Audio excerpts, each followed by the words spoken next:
On the morning of December 22, 1999, a fire in a two-story duplex claimed the lives of 3 children and 3 firefighters. At the request and under the sponsorship of the National Institute for Occupational Safety and Health, NIOSH, NIST has examined the fire dynamics of this incident. NIST has performed computer simulations of the fire using the newly developed NIST Fire Dynamics Simulator, or FDS, and SmokeView, a visualization tool to provide insight on the fire development and thermal conditions that may have existed in the residence during the fire. This account of the events relative to this fire is based on information provided to NIST by the Bureau of Alcohol, Tobacco, and Firearms and NIOSH. The following is an overview of NIST IR 6854, the report that describes the computer simulations. For more details on the incident and the fire department response, please refer to NIOSH Report F-2004. The fire occurred in the right half of the duplex. The entry doors to the 2 units are located next to each other under the porch roof on the left side of the photograph. The first floor includes a hall with stairs to the second floor, living room, dining room, kitchen, and bathroom. The second floor includes a hall with stairs down to the first floor, front bedroom, middle bedroom, rear bedroom, and bathroom. This is the back side of the house where the heavily damaged area on the first floor is the kitchen and the area above the second floor is the rear bedroom. The fire started in plastic materials on the top of the stove in the kitchen on the first floor of the residence. An adult occupant sleeping upstairs in the front bedroom awoke to the cries of a child. The adult opened the front bedroom door to the hall and found hot, smoky conditions. The adult returned to the front bedroom, opened the window on the front side of the house, and called for help, alerting several neighbors. It is believed that the calls to 911 began shortly after this.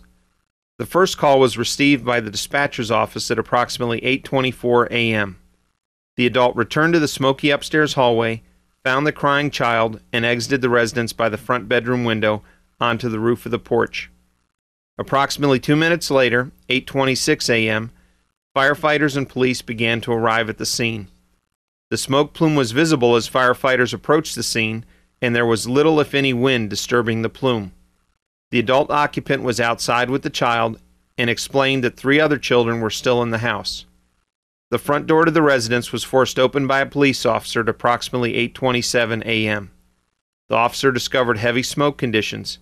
He could not make entry into the house.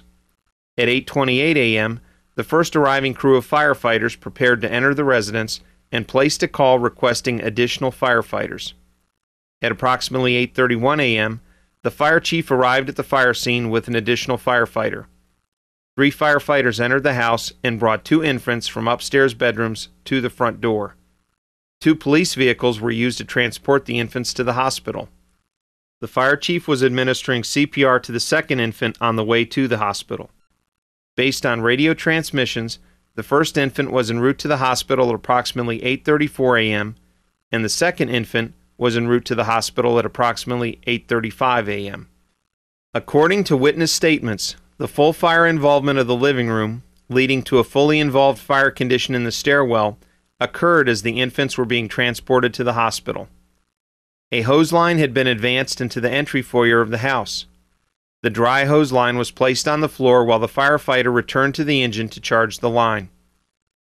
When the hose line was charged, it was discovered that the hose had burned through and flames were coming out of the doorway to the house. At approximately 8:48 a.m., as a second fire crew made entry into the house and began to attack the fire with a hose line, a firefighter was discovered on the floor of the living room. Later, the other 2 firefighters from the first crew were found on the second floor, one on the landing at the top of the stairs with a child victim, and another in the doorway of the front bedroom. All 3 firefighters, the child found in the house, and the 2 children taken to the hospital died from injuries caused by the fire. The post-fire investigation confirmed that the fire started in plastic material on the stove, which was located at the far end of this photograph. The kitchen had fire damage throughout, consistent with a well-mixed post-flashover fire environment. The damage to the exterior of the house outside the kitchen can be seen in this photograph.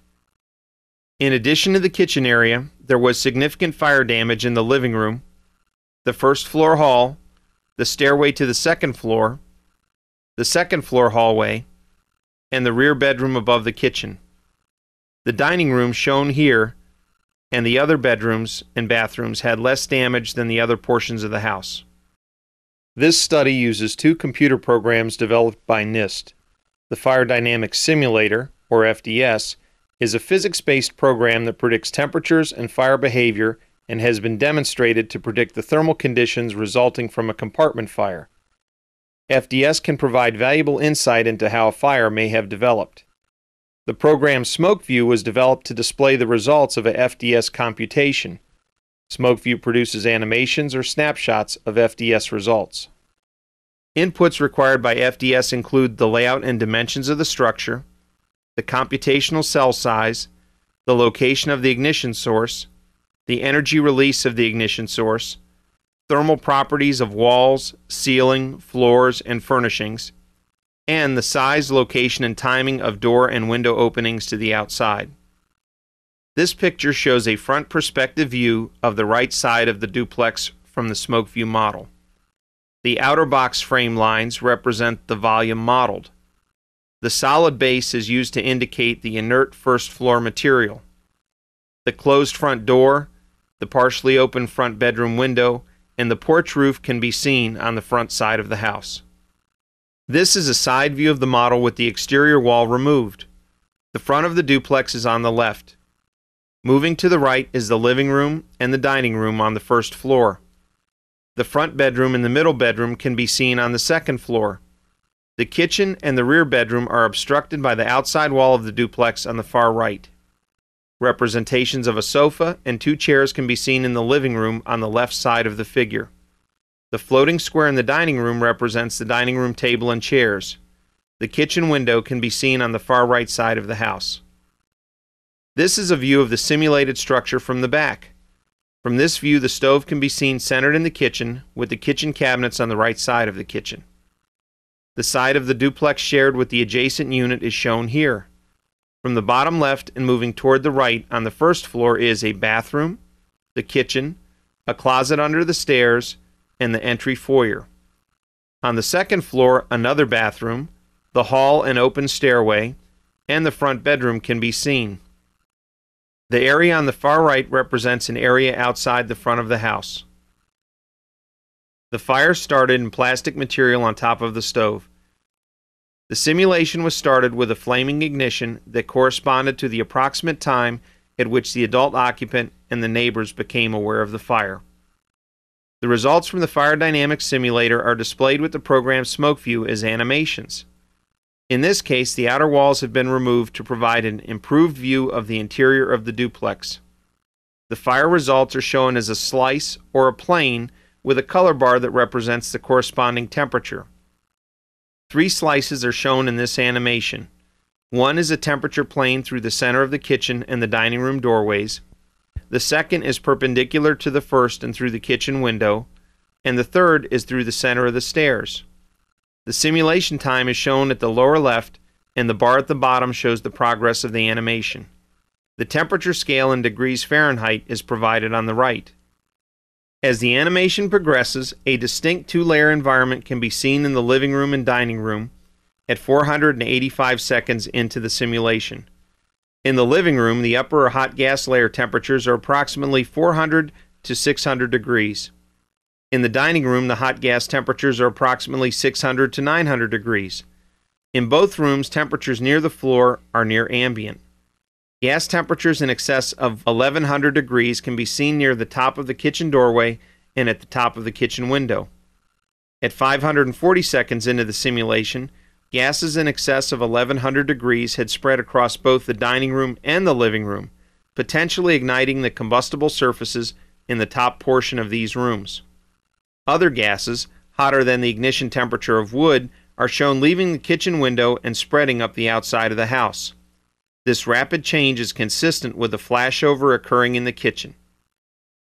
Approximately 600 seconds or 10 minutes into the simulation, gases in excess of 1100 degrees have filled the open stairwell.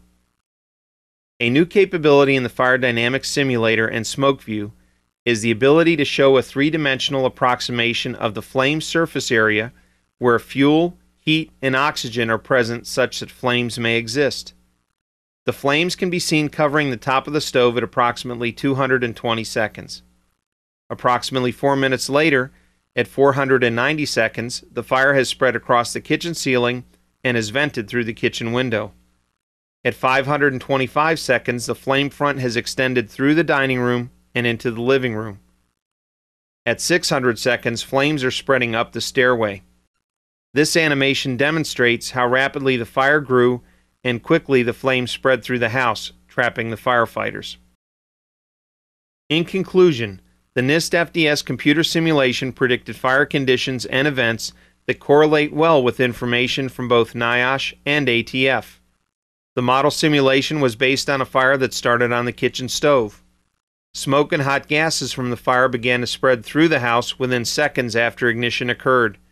However, the FDS SmokeView simulation of the flame front indicates the fire itself did not spread beyond the kitchen until approximately 8 minutes after flaming ignition. The critical event in this fire was the onset of conditions consistent with flashover in the kitchen. At this point, approximately 8:32 a.m., this fire started a transition from a single room and contents fire with smoke throughout the structure to a fire that involved the majority of the structure within approximately 60 seconds. The hot gas layer temperatures in the living room increased from approximately 400 to 600 degrees Fahrenheit to more than 1100 degrees in less than 1 minute. The hot gases and flames continued to spread rapidly from the living room through the stairwell to the second floor. This quick change in thermal conditions and flame spread through the duplex led to the 3 firefighters being trapped inside and succumbing to the effects of the fire environment.